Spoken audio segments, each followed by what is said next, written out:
les auditeurs de Radio Sénégal et de la RTS. man kay xanaa askan wi kay moo may wax naka la gisee député Guy Marius Sagna ndaxte effectivement def nañ juróom-benn weer may fàttali ne 15e législature ñu ngi ko sànc ñaari fan ci weeru décembre ci atum 2024 effectivement 2 juin bii passé la def 6 mois may fàttali ne le 4 juin waaw le 4 juin laa bind sama page Facebook ne fan yii di ñëw naa def sama bilan. alors mi ngi maram baax na sax bilan boobu ñu pointé ko ci doigt balaay sax ñoo dugg ci détails yi ndaxte ñàkkul yow ak ñii di déglu RTS gis sax ci coow ci bilan bi ndax Guy Marius Sagna waroon na def bilan ndax du groupe parlementaire Pastef rek moo waroon def bilan alors mi ngi maram Ndiaye d'abord dama bëgg yow ak ñëpp ngeen dellu ci démb 14e législature ñaari at def naa gën saa néew ñeent juróom ba juróom benn gën saa néew bilan 14e législature ñetti weer yu nekk gën saa bëri ñeenti weer yu nekk dama doon wax mbokk askan wi yéen mi ma faloon ñeenti weer yii passé lii laa jot a def dem leen xool sama page Facebook waaw lan moo tax tey defuma ko sax ñetti weer defuma ko sax ñeenti weer ma def ko juróom benn weer ñu naan ma foo teg yow Guy Marius Sagna ngay rendre compte askanu Sénégal loolu du dëgg du yoon. ñi nga àndal ñoo ko wax. bokk ak ñoom benn groupe parlementaire. pas forcément ku ko mun ci wax moo xam ñi ma àndal la moo xam ñi ma àndalul dama bëgg ñu dellu ginnaaw ci sama page Facebook ci atum 2022 atum 2023 ak atum 2024. mi ngi maram Ndiaye werante xuuxaan tekki tubay sama page Facebook mu ngi fi balaay émission bi di jeex ñi ñuy déglu mun nañ dem xool sama page Facebook dinañ gis ñeent ba juróom benn bilan yi ma def ci 14e législature lu tax may changé dama ne man bi may nangu nekk député gisantewuma ak kenn ci téeméer ak fanweeri député yi ma bokkal groupe parlementaire Pastef pour ne leen waaw bu ma faloo de du ma def bilan déedéet ku nekk yaa yëkkati ne je suis candidat à la candidature ku nekk individuellement yaa yëkkati sa loxo ne man dama bëgg a nekk député kon ñetti bilan war naa mën a am assemblée nationale bilan assemblée nationale groupe parlementaire bu nekk war naa mun bu ko neexee def wala ñàkk def bilan man dama jàpp ne suñu groupe parlementaire dafa war a def bilan annoncé nañ sax bilan tout à fait Yewwi groupe parlementaire Yewwi Askan Wi da doon def bilan waaye tamit 3e bilan parce que c'est une responsabilité individuelle et collective mu am 3e bilan mooy 165 députés yëpp war nañ tamit ku ci nekk ne man ci diiru 5 ans yi ci diiru 2 ans yi ci diiru fukki weer ak ñaar yi lii laa si jot a def donc man soppiwuma sama doxalin dama bëgg mu leer. pourquoi amul déranger alors soppiwoo ko mais pourquoi ça dérange. xanaa xëy na ñoom nga laaj leen ko mais man dama jàpp ne li tax man li ma bind alxames ba le passé donc defe naa suba lay def gannaaw suba lay def une semaine alxames laa publier sama page Facebook sama bilan te nee naa du guléet te nit yi may déglu mun nañ dem xool lu tax mu déranger naa la jox sama interprétation xëy na yow wala ñeneen am si leneen benn dama def publication ñi gis publication bi commencé def seen commentaire ñi naan El Malick Ndiaye président assemblée nationale day joxe suukaru koor ñi naan assemblée nationale ndekete deful dara ñi naan ndekete assemblée nationale deful rupture ñi naan assemblée nationale ndekete la fa nekkoon dara soppewuñ ko waa léegi yow nga bëgg a basé wu ci loolu pour di wax sa gis-gis ci man déedéet da ngay dem xool sama kayit te naa la woon point par point damay joxe juste benn misaal di nga gis ci sama texte bi benn pàcc boo xam ne li ma fa wax mooy voilà defe naa léegi maa ngi jégalu maa ngi mut solo voilà mais misaal bi ma bëggoon joxe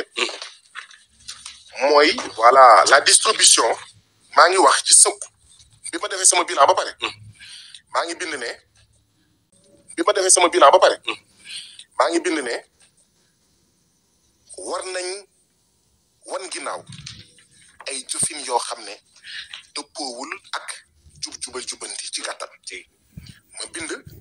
séddale suukaru koor ci assemblée nationale député sama groupe parlementaire séddale suukaru koor sama groupe parlementaire mais boo lire phrase bi bu dee dégg nga français bu baax du président El Malick Ndiaye sama groupe parlementaire laa wax avec à sa tête Mohamed Ayib Daffé sama groupe parlementaire laa wax léegi yow boo demee gis ci biti ku lire man li ma bind nga interprété ne Guy Marius Sagna nee na président Malick Ndiaye day séddali sukkaru koor président El Malick Ndiaye wala beneen député bu bëggee xas député sur cette base là député Guy Marius Sagna mu ngi juum misaal boobu rek laa bëggoon joxe xam nga lan la man ku ma dénkoon raxas douche marché Fass naa ko raxas ci anam boo xam ne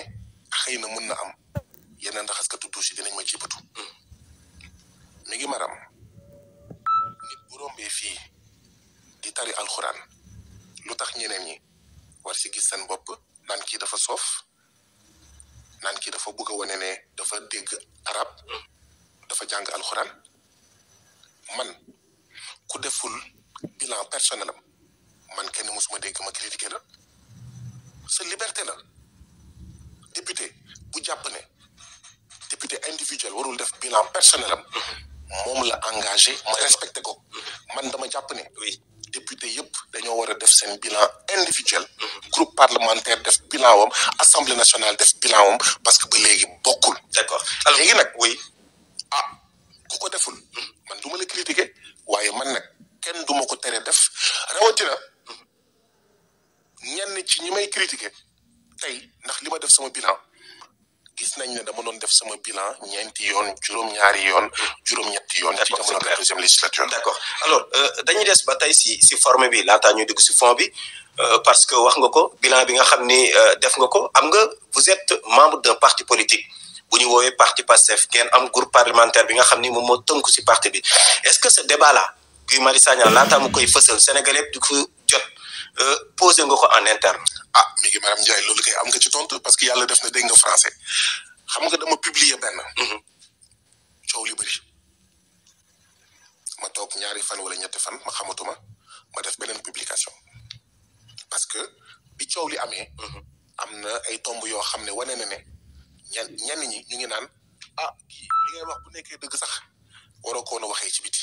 wa ilaa balaa nga kaa wax ci biti da nga ko war a wax ci biir ba pare man gi moo tax ma génn ñaareel yoon ne man Guy Marius Sagna ñetti at a ngi maa ngi wax ci suukaru koor maa ngi wax ci billet yi nga xam ne moom la ñuy joxe pour wàllu diine ndaxte billet yi du rek billet màkk la billet rom également du dëgg donc man wane naa ne ñetti at a ngi maa ngi bëri ci biir xam nga ñetti at du ñetti fan ñetti at du ñetti weer dama ko wax ñetti at te ñi fekkee ñetti at yi bu ma waxee ñetti at nag mooy depuis groupe parlementaire Yewwi Askan Wi te daanaka ñi bokkoon groupe parlementaire Yewwi Askan Wi yëpp ci ñi bokkoon Pastef daanaka ñoom ñëpp presque ñu ngi bokk tey député groupe parlementaire Pastef donc ñoom xam nañ bu baax li may wax te ci ñetti at yi balaay 15e législature bi di ñëw donc ñaari at yi dañ ma doon néewal doole bu ma waxee néewal doole rek tekkiwul dara lu dul ay majorité bi d'accord moo ëppoon doole ñu naan ñun dañuy jël suukaru koor boobu man dama leen daan wax ne ñun ñu ngi dig Sénégal yi rupture fii ak ñaari at élection présidentielle 2024 waa Sénégalais yi bu ñu yëgee ne ñun dañuy jël suukaru koor te ñun ñu leen di dig rupture soppi changement dinañ am jafe-jafe de ñuy jël billet mag billet rom ak suukaru koor ak ñoom seen ba pare ñu ne leen dañ leen di dig ma ne leen buñ ko def parce que buñ ko defee Sénégalais yi bu ñu waxee ne ñii wóoluwuñu leen xëy na mun na jaxase xel yi daal mun na tee xel yi. suukaru koor au appui. alors 14e législature suukaru koor la woon. c'était clair assemblée la doon joxe suukaru koor groupe parlementaire Yewwi Askan Wi doon joxe suukaru koor ay yoon ak yoon. ma bañ ko ba tëdd ci suuf comme ni ma ko waxee li ëpp doole ci député yi ne dañ koy def man nag musuma ko jël ndaxte dama ne duma ko jël jëluma ko waaye fi nga xam ne fa laa tàmbalee mooy wax samay mbokk ne man li ma yéene sama bopp moom laa leen yéene yéen. moom laa yéene sama parti bugguma sama parti deram takk ci ay suukaru koor. ci ay billet màkk ak ay billet rom donc man jëluma suukaru koor. jëluma billet màkk. léegi nag ñu ñëw ci 15e législature. 11 wala 12 mars 2024 non 2025. 2025 bi. période Ramadan. waaw parce que weeru koor. maanaam musulman yi mu ngi commencé le 1er mars. te defe naa nekk sax am na benn pàcc boo xam ne bu musulman yi ak bu chrétien yi dafa kii woon. voilà dafa dajaloo. balaay boobu sax suñu ay mbokk député naan waaw est-ce que duñu jàppale est-ce que duñu lii est-ce que duñu laa parce que ak koor geek dugg na fii génn na fii et puis militants yi ñu ngi ñuy laaj dugg na fii génn na fii bon gars yi jékki-jékki 11 wala 12 mars 2025 ñu ne mais xibaar bu neex mais ki daanu na dem leen jëli seen appui man ak ña fa nekkoon ñëpp xam nañ bu baax ne appui boobu suukaru koor la. te lu tax ñu soppi tur bi mooy pour bañ coow lii waaye appui 11-12 mars appui lan la depuis 15e législature bi bu mu taxawee ba léegi première fois ñuy waxu appui. lu tax waxuñu appui Macky fin décembre lu tax waxuñu appui début janvier appui bi ñu ngi ko joxe ci jamono weeru koor. mais lan la est-ce que député yi dañoo nekkul ci ay conditions yu baax ba jooytu bii du am lan la. non bul moo ko laaj loolu kay da nga koy laaj député yi nga xam ne ñoom ñoo d'accord ne dañoo war a jox député suukaru koor man nag sama gis-gis mooy li may bañal sama parti. di ko bañal assemblée nationale di ko bañal sama groupe parlementaire xam nga mooy lan. mooy mois de mars bi ñuy joxe suukaru koor googu ñu tuddee ko appui. te kenn du la wax appui boobu appui lan la lu dul suukaru koor. d'accord jamono jooju. mais ndaw yi nga xam ne ñoo nekk volontaire du service civique national ñu ngi leen ameloon 8 mois wala 7 mois wala 9 mois. d'arriéré de salaire. waa man Guy Marius Sagna man mii bind premier ministre Ousmane Sonko di président sama parti ma bind ko ne ko premier ministre Ousmane Sonko ndaw yi service civique national nee nañ ma kat juróom-ñeenti weer ngi kenn fayu leen ndax dëgg la ak bu dee dëgg kañ lañ leen di fay ak lan mooy sa politique ci wàllu volontariat des jeunes du service civique national waa man naka lay interpeller gouvernement bi benn ñaar